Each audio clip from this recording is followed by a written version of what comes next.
Olha que história interessante, é rápida. Um empresário americano estava fazendo um trabalho de 2 semanas em Israel. E um dia saiu para almoçar e foi até um restaurante que haviam indicado para ele. Quando ele chegou lá, havia uma fila de espera. E ao chegar para perguntar para a atendente se iria demorar muito, já que ele tinha que voltar para o escritório de trabalho, um senhor, que era o próximo da fila, vendo que o empresário precisava almoçar logo, ofereceu o seu lugar na fila e disse: "Eu sou aposentado, meu filho, não tenho pressa." Ele, meio constrangido, acabou aceitando e entrou para almoçar. Como estava com pressa, fez uma refeição rápida e, quando já estava pagando a conta, ele percebeu que aquele senhor que havia lhe cedido o lugar tinha acabado de entrar. Ele acenou em forma de agradecimento e foi embora. Quando ele chegou no escritório, havia entre as pessoas um movimento estranho, uma revolta, um pânico. Um atentado terrorista tinha acabado de acontecer e tinha sido exatamente no restaurante que ele havia almoçado. Imediatamente ele se lembrou daquele senhor que havia lhe cedido o lugar na fila e que provavelmente estaria ferido ou mesmo morto. Ele entrou em choque com aquilo. O homem lhe cedeu o lugar e, se não tivesse feito isso, ele teria sido a vítima do atentado. Ele então passou a buscar informações de todas as formas para descobrir o número de mortos e de feridos. 3 dias depois, ele consegue descobrir que aquele senhor estava internado em um hospital de Israel. Ele imediatamente parte para lá e encontra o filho daquele senhor.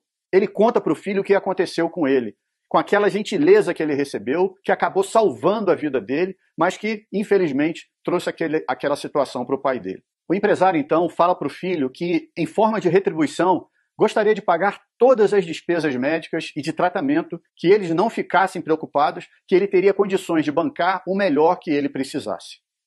O filho daquele senhor explica que não haveria necessidade dele fazer nada daquilo, pois lá em Israel, as vítimas de atentado terroristas recebem toda a assistência do governo. O empresário, de qualquer forma, deixa com o rapaz seus telefones de contato e diz que qualquer coisa que eles precisassem, que ele poderia pedir para ele.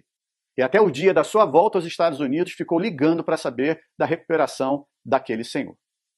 O empresário volta aos Estados Unidos e 6 meses depois desse ocorrido, ele recebe uma ligação do filho daquele senhor, dizendo que o pai dele, em função das sequelas do atentado, daquele atentado, precisava de uma cirurgia muito delicada e que somente nos Estados Unidos ele poderia fazer. E perguntou se o empresário poderia ajudá-los de alguma forma. O empresário imediatamente disse que sim. Pegou os dados deles e já pediu para sua secretária executiva providenciar tudo o que fosse necessário para a vinda dos dois para os Estados Unidos. Passagem, consultas, internação, hotel, tudo. No dia do voo em que os dois, vindos de Israel, iriam chegar nos Estados Unidos, o empresário liga cedo para sua secretária e avisa que não iria trabalhar naquela manhã, pois ele ia pessoalmente buscá-los no aeroporto. E assim ele fez. O voo chegava por volta das 9 horas da manhã e antes disso ele já estava lá, feliz por poder ajudar o homem que salvou a sua vida. O reencontro foi marcado por muita alegria e emoção. E quando eles já estavam no carro se dirigindo para o hotel em que os dois iriam ficar hospedados, o empresário escuta no rádio do seu carro a notícia de que um avião havia acabado de atingir uma das torres gêmeas em Nova York. Era 11 de setembro de 2001.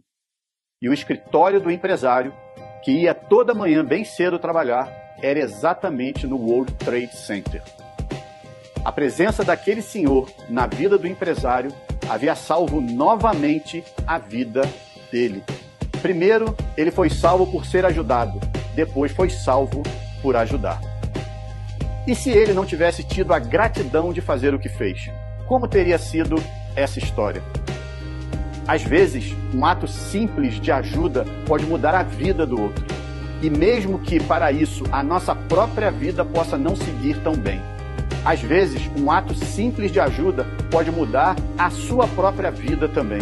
E assim, sua vida seguir muito bem. Exerça a gratidão. Fica a dica. Um abraço. Tchau, tchau.